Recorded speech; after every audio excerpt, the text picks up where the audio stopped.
Hey everyone, welcome back to Better Biomed. Today I'm going to show you how you can use a product that you probably have in your possession right now for a double use.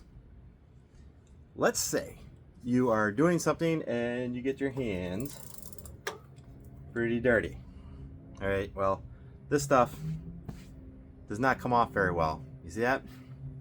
However, this product here, which is a horrible lubricant, is pretty good at a few other things. One of them being cleaning. Spray some on your hand, let it sit for a second,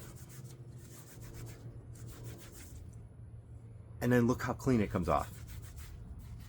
It's a horrible lubricant, which means your hand isn't left with a really greasy, oily feel when it's done, when you simply wash it on a rag. It's just a regular white rag.